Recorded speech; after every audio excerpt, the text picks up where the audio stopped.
C'est avec beaucoup de joie que nous nous approchons dans ta présence. Seigneur, nous t'aimons.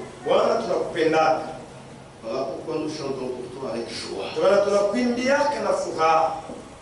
Merci. Nous répondons à ton amour. Même si c'est faiblement, mais toi tu nous béniras. Seigneur, sois loué. Tes enfants ont tout abandonné. Ils sont venus pour t'adorer. Nous t'adorons dans notre vie. Nous t'adorons dans nos chansons. Et nous t'adorons en écoutant la parole. Et ce soir, nous venons dans ta présence. Nous t'adorons en chantant. Et maintenant en écoutant ta parole.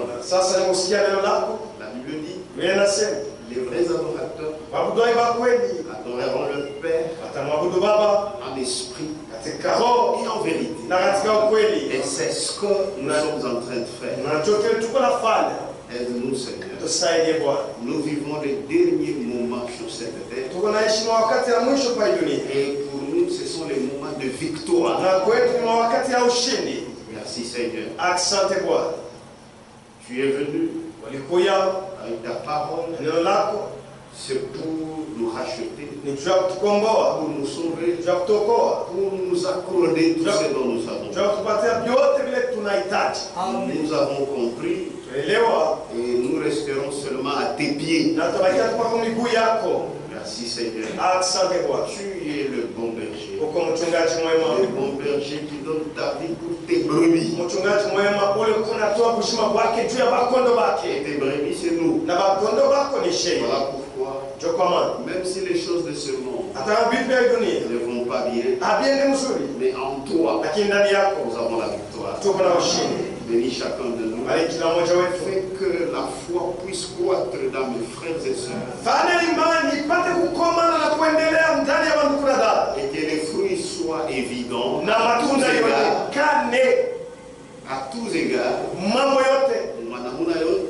Et tu seras là pour donner à chacun selon son travail. Tu es grand.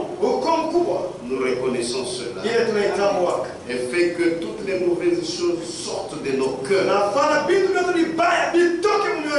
que toi, Christ, tu puisses résider dans nos cœurs. Merci Seigneur. C'est dans le nom de Jésus. Nous prions ici. Amen. Nous allons lire dans Marc, chapitre 4.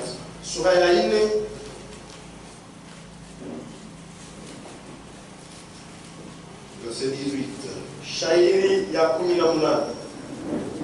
Nous irons jusqu'au verset 19.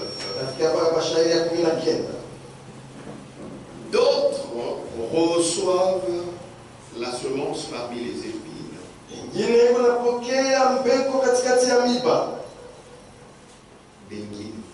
D'autres reçoivent la semence parmi les épines. Ce sont ceux qui entendent la parole, mais en qui les soucis du siècle,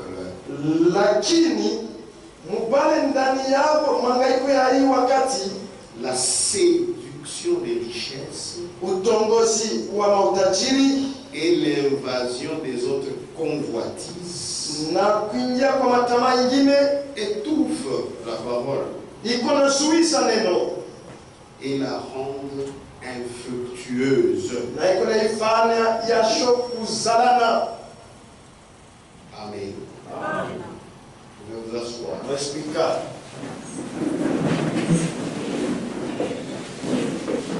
Je dirais de ce verset une prédication qui va nous aider tout au long de cette semaine. La semence parmi les épines. La semence parmi les épines.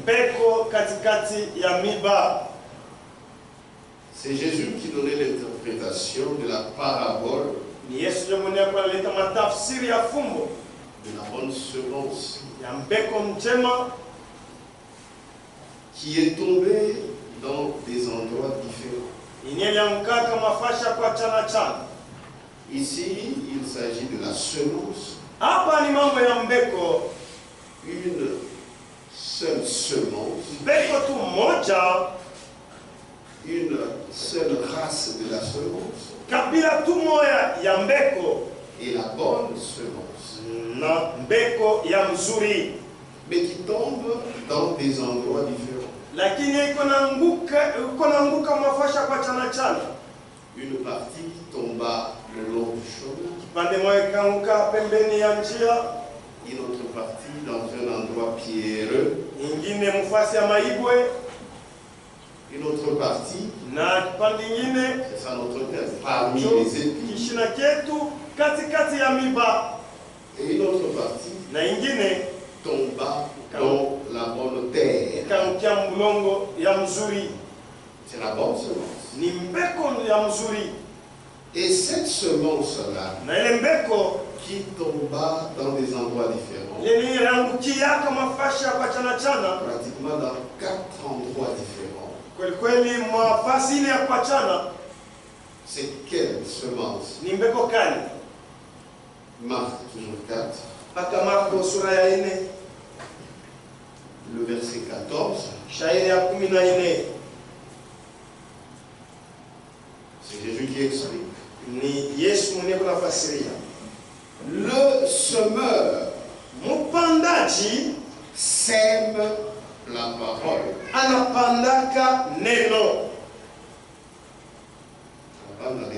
Le semeur sème la parole. Donc cette semence-là, qui est tombée dans des endroits différents, c'est la parole.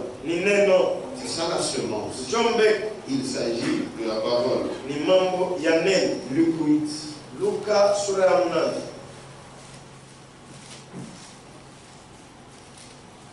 Luc chapitre 8. Verset 11. Voici ce que signifie cette parabole. La semence, c'est la parole de Dieu. Donc cette semence qui a été semée dans des endroits différents, ce n'est pas une semence hybridée. Non, non. C'est la parole de Dieu. Mais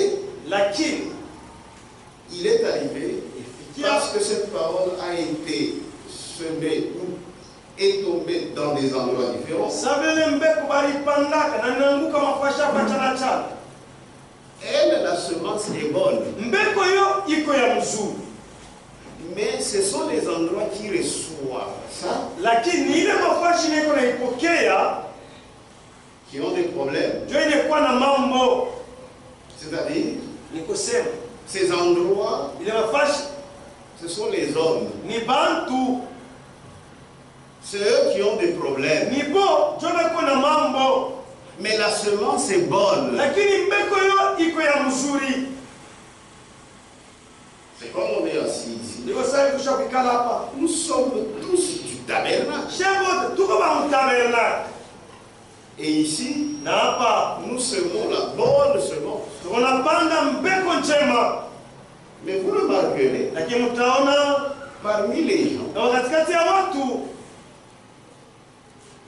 parmi lesquels on sème la semence, cette bonne semence, qui est la parole de Dieu, vous allez voir que les uns fructifient ça. Ils produisent selon ce qu'ils ont reçu. Et d'autres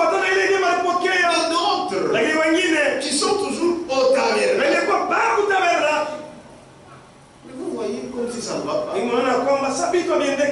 La faute n'est pas la parole. Non, non. La faute, ceux qui reçoivent. Amen. Leur cœur, la sorte de terre dans laquelle tombe la semence, c'est ce qui pose le problème. Mais la semence en soi n'a pas de problème. Puisque cette semence, c'est la parole de Dieu. C'est une bonne semence, mais qui est semée dans des endroits différents. Et j'insiste encore, la semence, la parole de Dieu, elle n'est pas hybridée. Elle est bonne. Mais parmi ces endroits où on sème cette parole, il y a 3 endroits qui sont mauvais. Mais un seul est bon.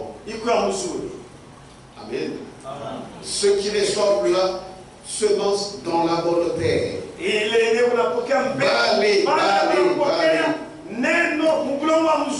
Revenons toujours dans Marc. J'introduis. Est-ce qu'on est ensemble? Dans Marc, chapitre 4.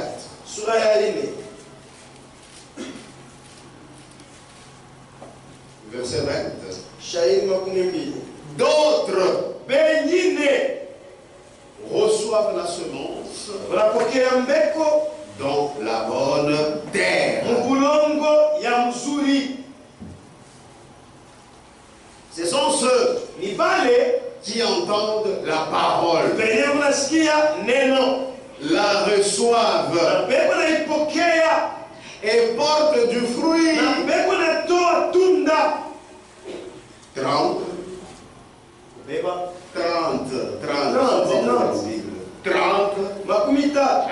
60, Marc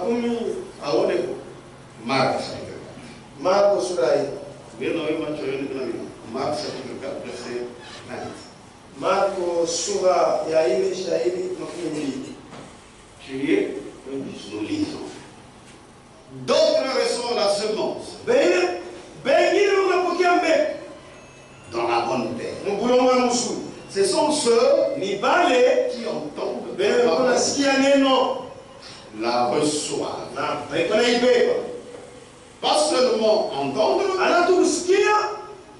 mais la recevoir. Revenant dit n'importe qui peut entendre. Même une prostituée peut entendre, mais elle ne reçoit pas. Mais si elle reçoit, ça va produire en elle, selon la semence qu'elle a reçue. C'est-à-dire la prostitution va s'arrêter. Et on peut entendre. C'est une bonne parole. Mais il faut la recevoir. Il faut persévérer. D'autres reçoivent la semence dans la bonne terre. Ce sont ceux qui entendent.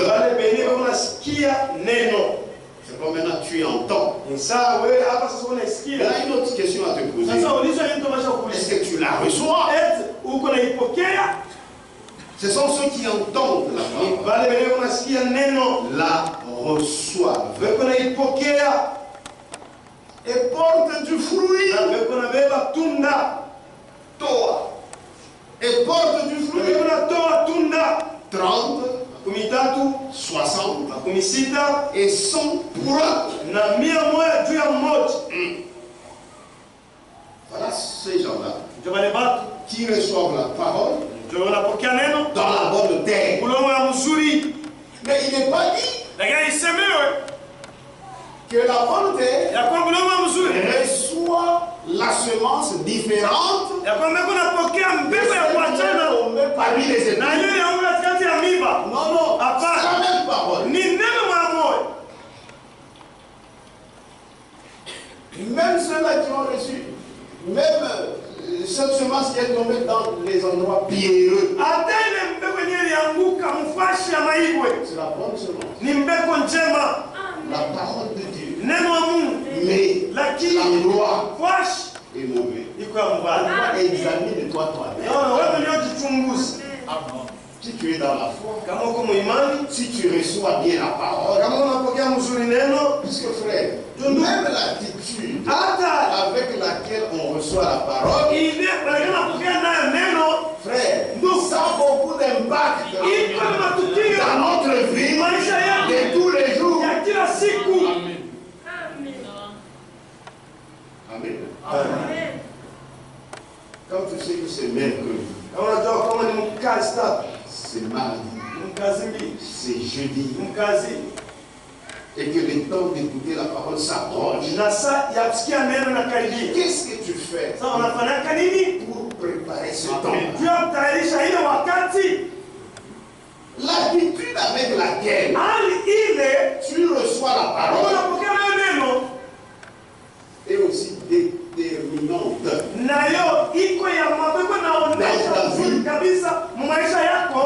pour ta croissance.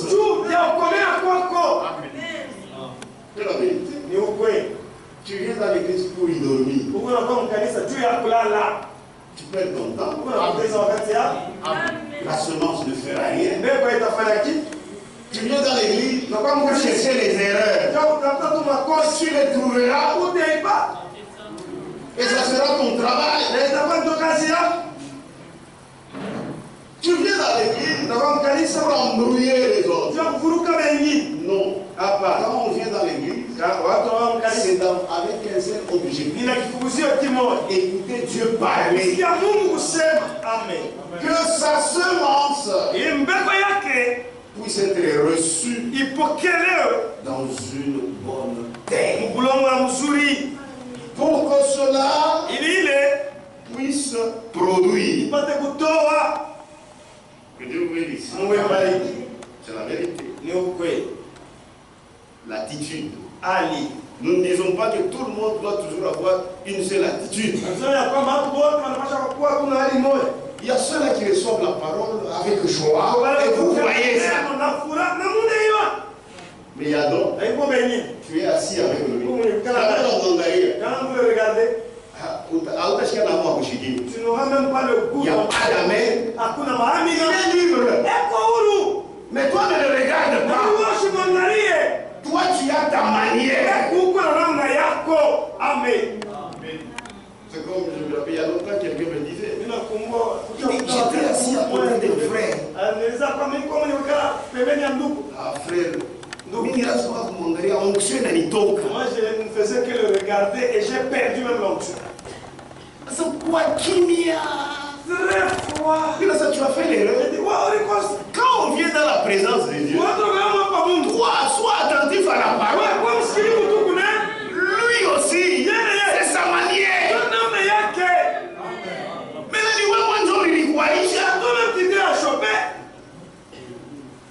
ça dépend. Il y a celui qui le fait avec joie. Peut-être celui qui le fait avec joie. C'est un impressionniste seulement. Ça ne vient même pas de son cœur. Mais celui qui ne fait rien, il te dépasse même toi. Amen. Donc il faut grandir. Les gens pensent que ceux qui sont vraiment dans la sensibilité, les sensations sont plus spirituels. Ceux qui ne le sont pas, c'est là qu'il faut dire. C'est Dieu qui voit les cœurs. Que Dieu vous bénisse. Mais vous-même, vous devez préparer votre attitude de réception de la parole.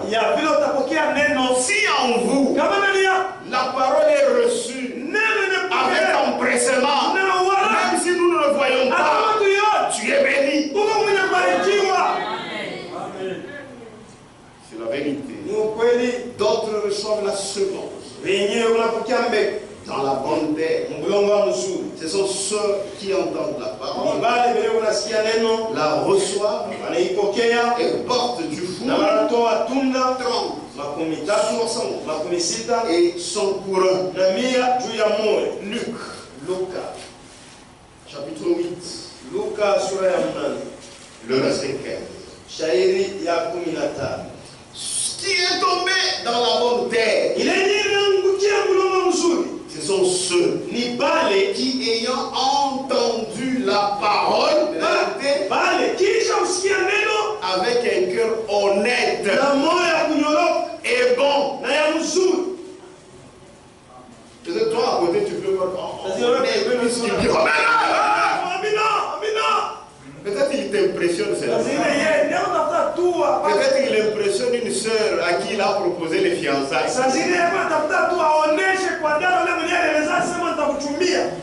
Dans la toca spirituelle, on m'a impressionné là. Là, quand la sœur va dire non, il est spirituel. Non, la spiritualité ne se mesure pas par ça.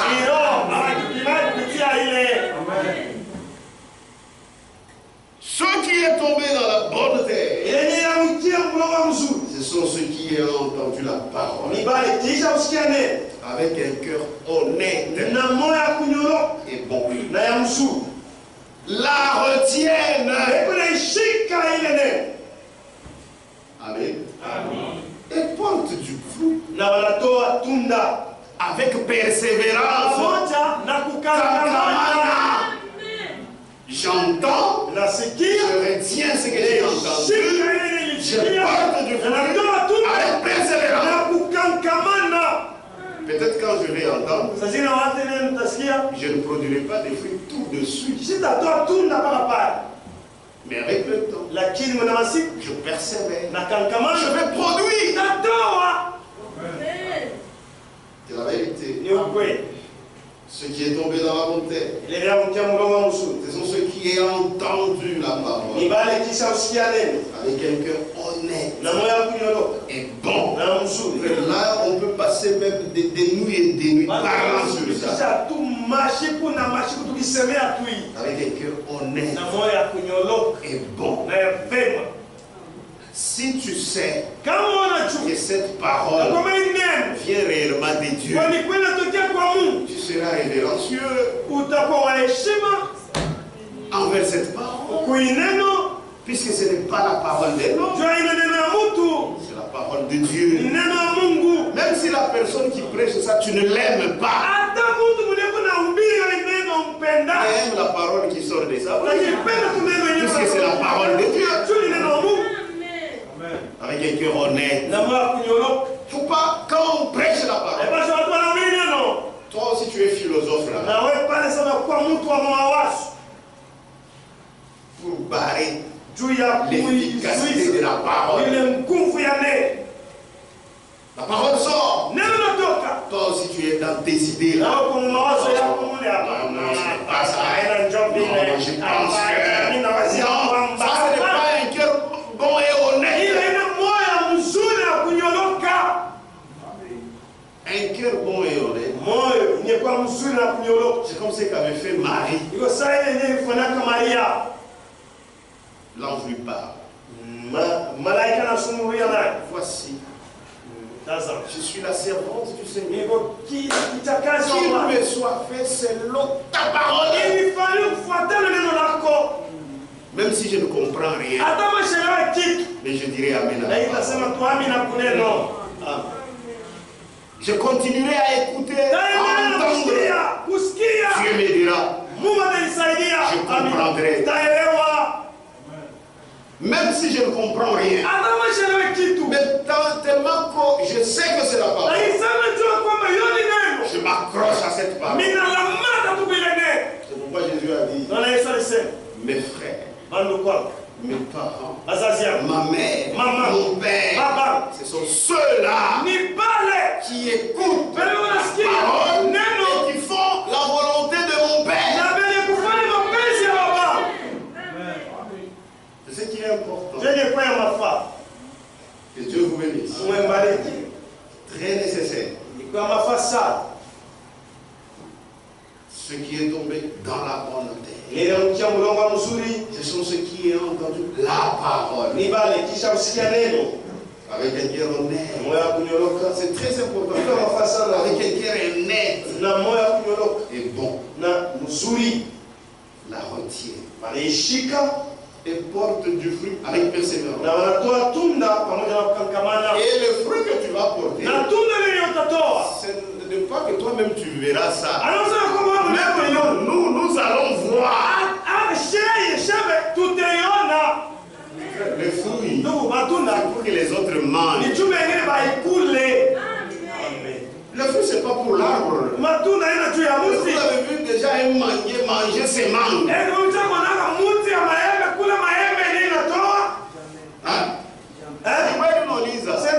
avez déjà vu ça.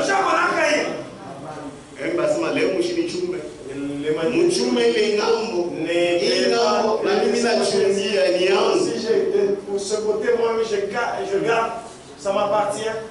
Moi, j'ai jamais vu ça. C'est seulement les autres. Il y a d'autres pierres. Et après, ça termine.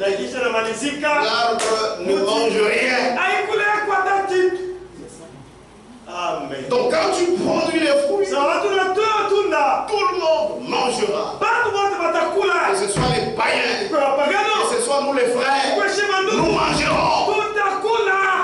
Puisque ce sont les fruits produits grâce à la parole que tu as entendue avec un cœur honnête et bon, que tu as retenu, et cela a produit du fruit. Et les gens glorifieront le Seigneur notre Dieu. Parce qu'ils diront, il a entendu la parole du Seigneur. Grâce à cela, il a produit du fruit. Et nous aussi, nous en consommons. C'est pourquoi un chrétien, il ne parle pas beaucoup sur ce qu'il fait. Ce sont les autres qui parleront. Pas toi-même. Quand tu parles trop, tu es comme un tonneau vide. C'est qu'en toi il n'y a rien. Pourquoi tu fais du bruit? Tais-toi. Ce sont les fruits. Lorsque un arbre produit des fruits, même les enfants qui sortent de Saint-Augustin dérangeront cet arbre. Puisqu'il y a du fruit. Mais s'il n'y a rien, on va s'y attarder pour faire quoi? Oh non, je suis beaucoup dérangé. Oui, c'est parce que tu as des fruits. Si tu n'en as pas, on viendra faire quoi? Et si tu entends la parole, tu la retiens, tu produiras du fruit. Si tu l'entends avec un cœur bon et honnête, tu seras un arbre portant du fruit. La parole, cette semence, c'est la bonne semence. Et c'est quelle semence? C'est la parole de Dieu. La parole parlée et la semence originelle.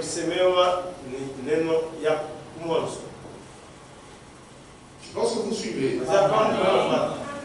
Que Dieu vous bénisse. Page 30.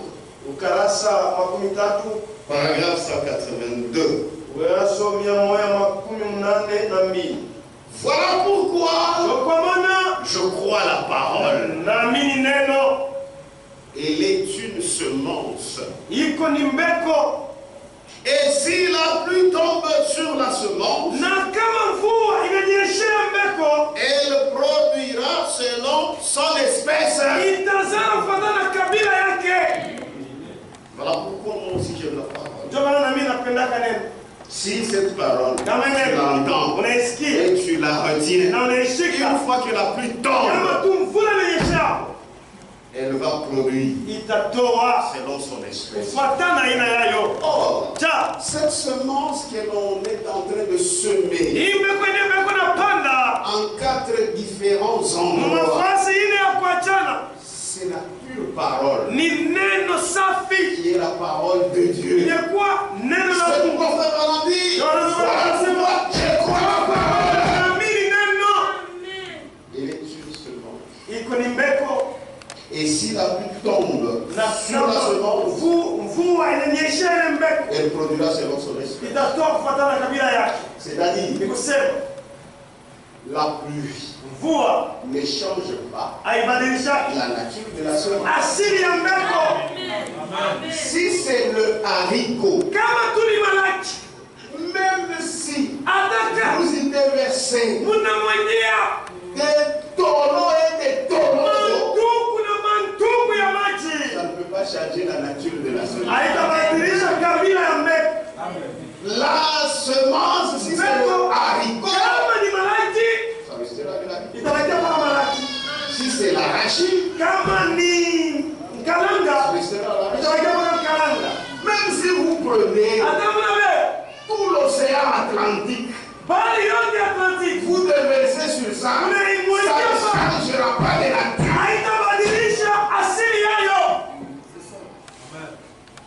Alors pourquoi je crois la parole? Elle est une seconde. Et si la pluie tombe sur la semence, elle produira selon son esprit. Cette semence produira selon son esprit. C'est-à-dire les enfants de cette semence. C'est-à-dire les enfants de Dieu.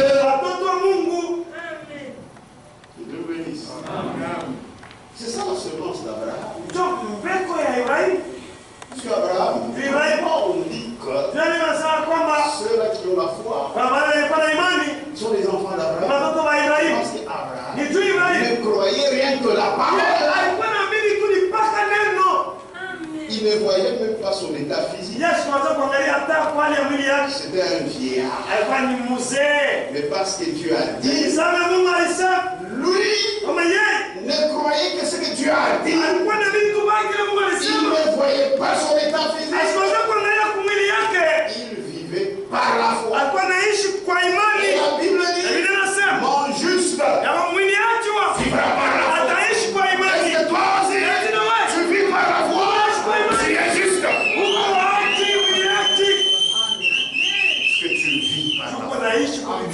Ce que l'homme a dit, tu n'y mets pas de confiance, parce que c'est un homme. Mais c'est que Dieu a dit, tu crois. C'est ça la foi d'Abraham. Et quand tu crois comme ça, tu es enfant d'Abraham. Puisque tu as la foi qui était dans Abraham. La parole parle. Est-ce qu'on est ensemble? Est-ce que vous aimez la parole? Est-ce que vous voulez la croire? Il faut la croire. Paragraphe 237. La semence d'Abraham. Qu'est-ce que c'est? La semence d'Abraham. Qu'est-ce que c'est? Ceux qui croient toute la parole de Dieu. C'est ça la semence d'Abraham. La parole a été donnée pour qu'on la croie. Et qui doivent la croire? Tout entier. Ce sont les enfants d'Abraham. Est-ce que tu es enfant d'Abraham? Tu es enfant d'Abraham? On voit la parole. Voyez la semence d'Abraham. Qu'est-ce que c'est? Ceux qui croient toute la parole de Dieu sans se soucier de ce que la dénomination, c'est mieux. Ceux qui croient toute la parole de Dieu sans se soucier de ce que la dénomination ou papa ou maman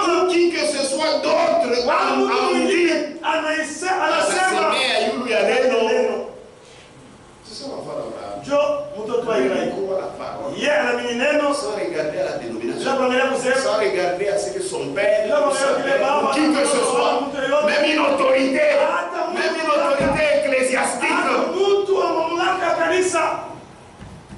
Amen. Amen. Ah, mukubwa ni Yesu Kristo. Tout menteur, seul Dieu dit la vérité. Bon, tout ce que Branham a dit, il faut que ça s'aligne sur la parole. Tout ce qu'il disait en tant qu'homme, ça n'a pas la place dans mon cœur. Que ses enfants prennent ça. Mais moi je suis un enfant d'Abraham. Je voudrais que la parole,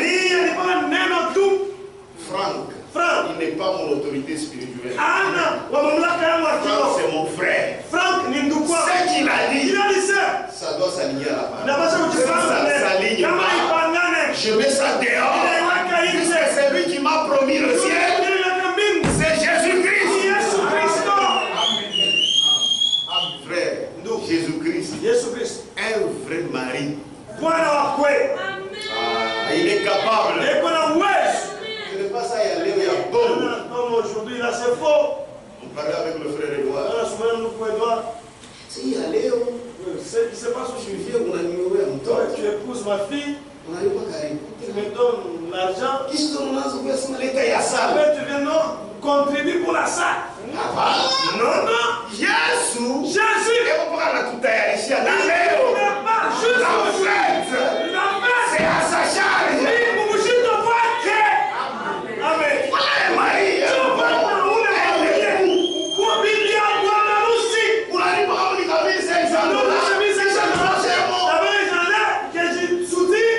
Ça, il était ton nièce à terre. Kisha kumsasanyiri yuko kwa na makuta ya Mungu. Shughuli leo. Tu as pris là. Unaranga toi c'est la femme nyumba. Kisha tena una récupère. Acha tushofe mla mani. Yesu alienda kututayarishia.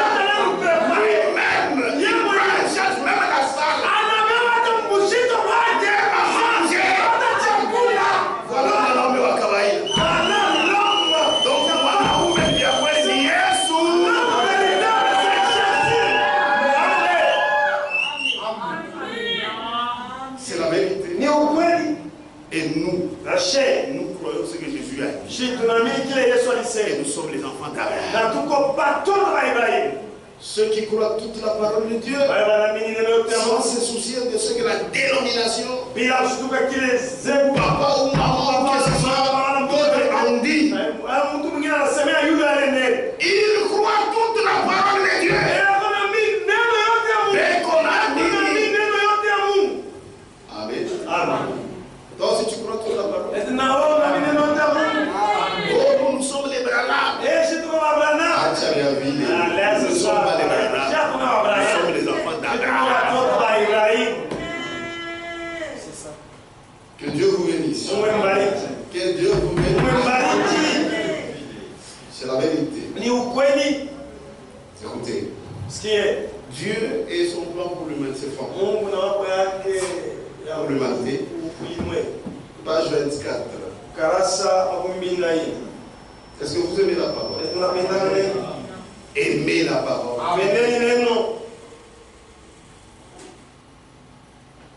Les pratiques religieuses ne conduisent à aucune naissance par le Saint-Esprit. Il faut premièrement que soit mise dans notre âme la semence divine de la parole. C'est que tu vas naître. Sans la parole de Dieu, tu ne naîtras pas. Puisque pour naître, il faut la semence. Et cette semence, Jésus a dit, c'est la parole de Dieu. Il faut premièrement que soit mise dans notre âme la semence divine de la parole. Sans semence,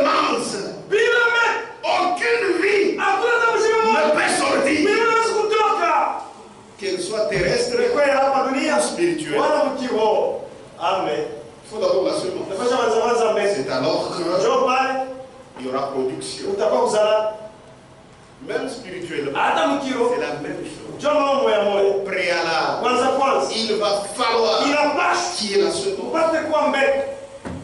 Il faut premièrement que soit mise dans nos tables la semence divine de la parole.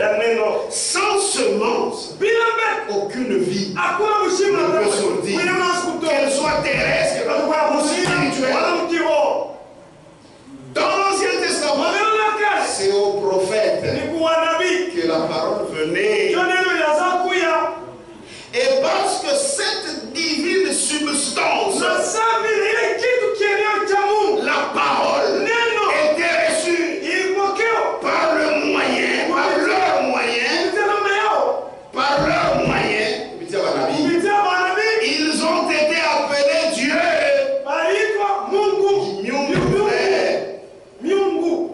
De Dieu ne peut sortir que ce qui est divin. Je crois nous aussi nous sommes des dieux. Moi je suis Dieu. Amen. C'est la première je suis Dieu. Alors, un petit Dieu. Nous n'aimons quoi? Le grand Dieu là. Tu vois des gens là vous me dévancez. Amen. C'est pourquoi la parole qui sort de Dieu. Non, tu vas tout écouter. Et parce que cette divine substance, la parole était reçue par leur moyen, ils ont été appelés Dieu.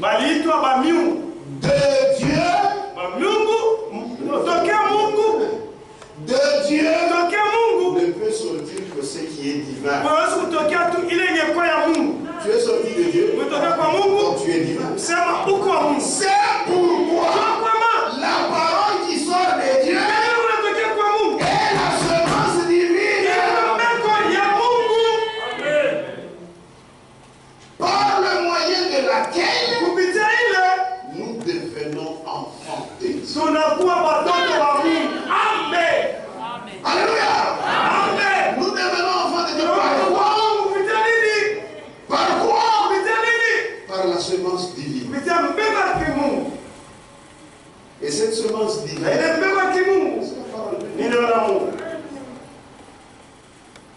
de sa propre volonté, nous a engendrés par la parole de vérité. Est-ce que vous connaissez la parole? Aujourd'hui, vous la connaissez.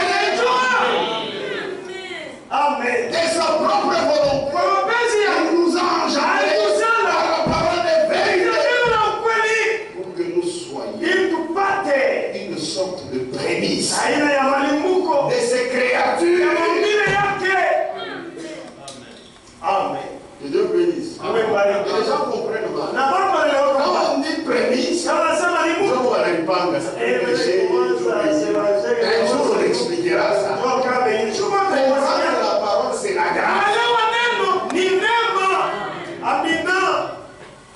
Que Dieu vous bénisse. Que Dieu vous bénisse. C'est pourquoi la parole qui sort de Dieu est la semence divine. Par le moyen de laquelle nous devenons enfants de Dieu. C'est pourquoi nous aimons la parole. Je vais vous parole. Moi. Toi tu es venu d'où? Ici où? Je ne sais pas. Mais moi, il fallait la parole. Comme Jésus, il fallait la parole. Marie a cru la parole. Alléluia. Quand Marie a cru la parole, c'est la semence. Le Saint-Esprit est intervenu aussi. Alléluia. C'est fini. Jésus était maintenant dans son sein. À Après quelques temps, Kisha wakati mmoja la Marie qui était une jeune fille Maria alikuwa binti avec un ventre plat, ana tumbo tu ya kuvimba. on remarque que Wanaona kwamba tout le monde venait.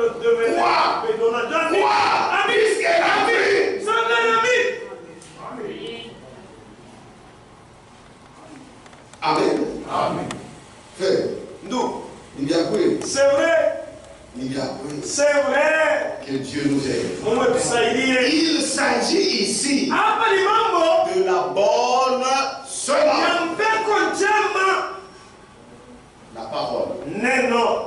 Mais ça tombe dans des endroits différents. Lakini kuna mkia mafasha kwa chana chana. Les trois endroits sont mauvais. Ile mafasha tatu iko ya mbaya. Amen. Amen. Mais la semence est bonne. Lakini mbegu iko ya mzuri. C'est pourquoi toi-même examine-toi. Bwana wewe mwenyewe ujichunguze. La parole que nous prêchons, Neno yetu wanahubiri. c'est une parole Ni neno vraie. ya kweli. Itakushitwaje? C'est toi Mubaya. C'est toi qui es méchant. C'est la parole, c'est la parole de vérité. Ni neno la kweli. Maintenant, la parabole Sasa fumu qui est dans Matthieu 13, ni kwa Mathayo sura à 13. partir du verset 24. Kwanza pashahiri 14. Ah, là, c'est deux sortes de semences. Bale ni maaina mbili ya mambegu. Deux sortes de semences. Maaina mbili ya mambegu. Dans le monde, Mudunia. là où il y a des hommes. Mule mwenye kwa watu. Même terrain religieux. Lakini fashi moja, tukianza moja ya kidini. Ah! Que Dieu vous bénisse. Amen. Il y a la bonne semence. Uko mbeko La njema. semence du royaume. Mbeko ya Qui ufalme. engendre les fils du royaume. Yenye kuna sala wana wa ufalme. Et aussi, Na il y a l'hybride. kuko ile mchana mbeko. Que Dieu vous bénisse. Amen.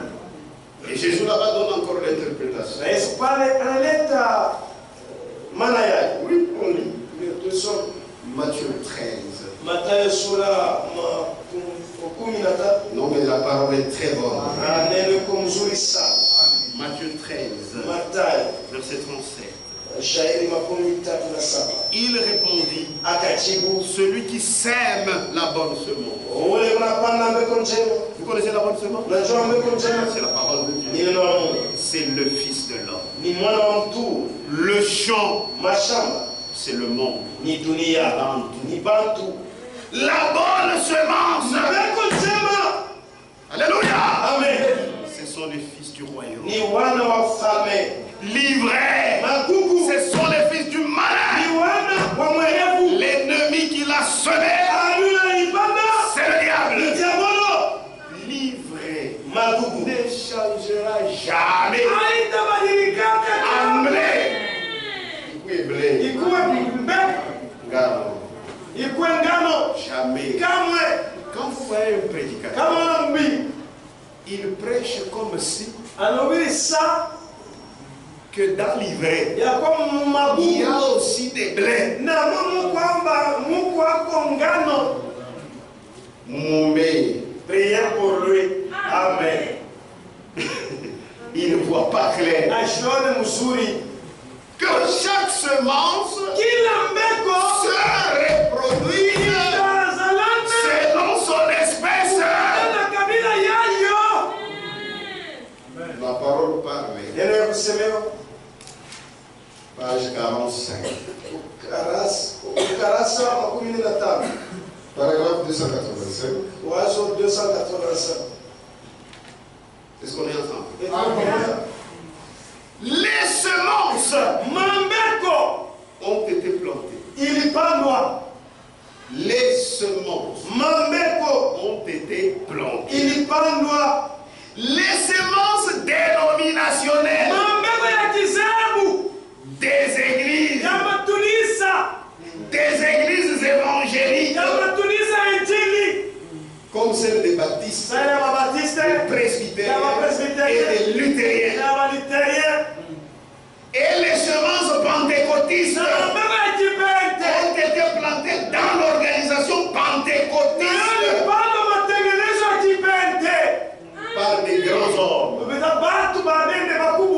comme Oral Robert, Tommy Hicks et Tommy Osborne, des grands hommes de Dieu.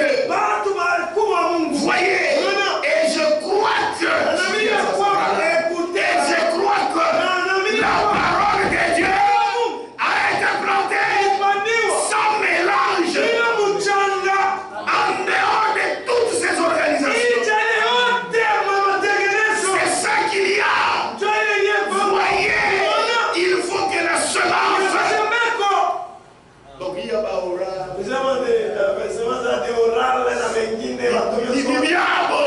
ça leur appartient sur leurs affaires. Mais il y a eu la parole qui a été plantée aussi. Cette parole, c'est laquelle? C'est celle qui parle ce soir. Amen. Est-ce qu'on est ensemble?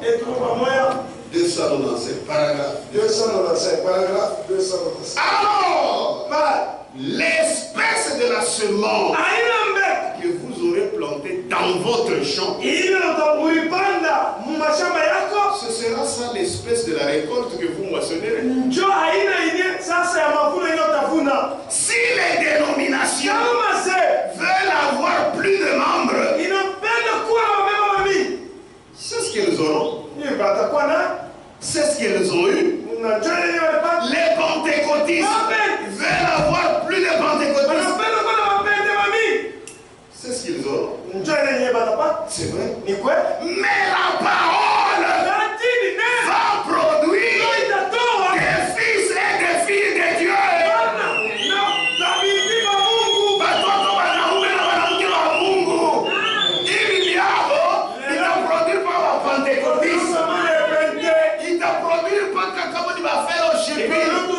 Mais c'est la parole de Dieu.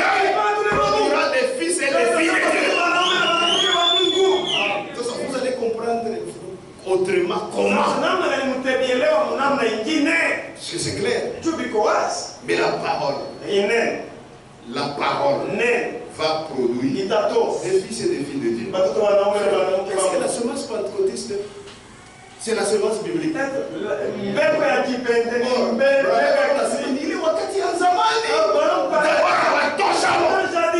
ils les ont même écartés. Amen. Oui, l'espèce de la récolte que vous obtiendrez correspondra à l'espèce de la semence que vous aurez mise dans votre champ. Très bien. Les deux espèces dénominationnelles, vous comprenez? Les deux espèces dénominationnelles s'uniront pour aller à Sodome. Alléluia. Alléluia. Mais la parole restera avec les élus. La semence royale. Mais là-bas, ce sont leurs semences. semence pentecôtiste, C'est semence église évangélique. Mais là où il y a la parole, chaque semence se reproduira selon son espèce. Et moi aujourd'hui, Dieu m'a fait grâce dans ce temps de la fin. Je ne prêche pas la semence pentecôtiste. Je ne prêche pas la semence évangélique. Moi je prêche cette parole